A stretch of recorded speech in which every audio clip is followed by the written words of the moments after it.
हिवाळी अधिवेशनात राज्यातील युवा प्रशिक्षणार्थीला न्याय द्या अन्यथा आंदोलन. हरिभक्त परायण तुकाराम बाबा महाराज यांचा इशारा. नागपुरात तीव्र आंदोलन होणार. मागील वर्षी झालेल्या विधानसभा निवडणुकीपूर्वी लाडका भाऊ म्हणत राज्य शासनाने राज्यातील 1,34,000 युवकांना मुख्यमंत्री युवा प्रशिक्षणार्थीच्या माध्यमातून प्रथम 6 महिने आणि त्यानंतर 5 महिने रोजगार दिला. हाताला काम दिले. आता मुदत संपल्याने त्यांच्यावर बेरोजगाराची कुऱ्हाड कोसळली आहे. मायबाप सरकारने या युवकांना सन्मानाने पुन्हा सेवेत घ्यावे, त्यांचा प्रश्न सोडवावा म्हणून वर्षभर आम्ही संघर्ष करत आहोत, पण शासनाने त्याकडे जाणीवपूर्वक दुर्लक्ष केले आहे.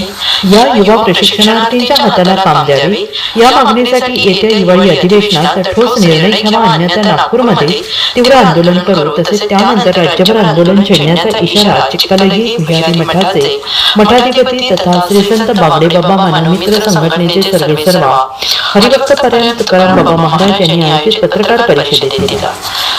एकनाथ शिंदे यांनी आपण सुरू केलेली कोणतीही योजना बंद पडणार नसल्याचं जाहीरपणे याही निवडणुकीवेळी सांगितले आहे. शब्द पाळणारा नेता अशीच एकनाथ शिंदे यांची ओळख आहे. तेव्हा या हिवाळी अधिवेशनात त्यांनी युवा प्रशिक्षणार्थीचा प्रश्न मार्गी लावावा अशी मागणी तुकाराम बाबा यांनी यावेळी केली आहे. मुख्यमंत्री युवा कार्यक्रमाच्या माध्यमातून लाडका भाऊ योजना तात्कालीन मुख्यमंत्री एकनाथजी शिंदे साहेबांच्या माध्यमातून निवडणुकीपूर्वी योजना आली होती. महाराष्ट्रातील 1,34,000 विद्यार्थ्यांना हा रोजगार भेटला होता. पण आज बघता 6 महिने 5 महिने असा 11 महिन्याचा कार्यकाळ संपलेला आहे. म्हणून गेले अनेक दिवस वेगवेगळ्या माध्यमातून सरकारला स्मरण करून देण्यासाठी सांगली असेल, नाशिक असेल, देऊ ते मुंबई पाहिजे असेल किंवा मुंबई आझाद मैदान असेल, त्यानंतर पुन्हा आता हिवाळी अधिवेशन आहे. त्या अनुषंगाने येत्या 9 तारखेला नागपूरमध्ये हिवाळी अधिवेशनाच्या अनुषंगाने मोठ्या प्रमाणामध्ये 1,34,000 विद्यार्थी त्या ठिकाणी माननीय एकनाथ शिंदे साहेब, माननीय देवेंद्र फडणवीस साहेब, माननीय अजित पवार साहेबांच्या साकडे घालणार आहे. जर आमच्या ह्या हिवाळी अधिवेशनामध्ये हा मार्गस्थ पुन्हा जर विषय नाही मार्गस्थ लागला किंवा या मुलांना न्याय जर नाही भेटला, ह्या मुलांना मुदतवाढ असेल किंवा पुढे या मुलांचं काय जे काम नंतर आपल्याशी दिलेली 11 महिने संपलेले, मग आम्ही पुढे काय करावं? चालू काम सोडून ही मुलं रस्त्यावरती पुन्हा एकदा या ठिकाणी काम करत असताना 11 महिन्याचा कार्यकाळ संपलेला आहे. जर ह्या मुलांना हक्काची भाकर मिळत नसेल किंवा ह्या मुलांचा निर्णय लागत नसेल तर येणाऱ्या हिवाळी अधिवेशनानंतर महापालिकेची निवडणूक आहे, जिल्हा परिषद निवडणूक आहे, हे युवा काय करतील हे सांगता येणार नाही. निवडणुकीच्या वेळेस माननीय एकनाथजी शिंदे साहेबांनी आता देखील जी योजना मी काढलेली आहे, माझी काढलेली कुठली योजना बदलणार नाही, हा माझा दिलेला शब्द आहे.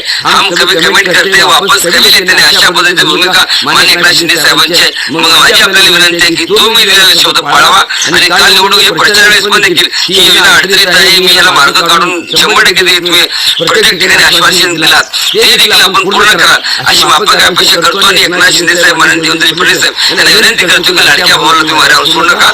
जर या मुलांना न्याय भेटला नाही, या हिवाळी अधिवेशनामध्ये ह्या मुलांचा निर्णय लागला नाही तर येणाऱ्या काळामध्ये तुम्ही विचार देखील करू शकणार नाही. अशा पद्धतीचं महाराष्ट्रामध्ये एक वेगळं समीकरण बघायला भेटेल एवढ्याच्या माध्यमातून सांगतो.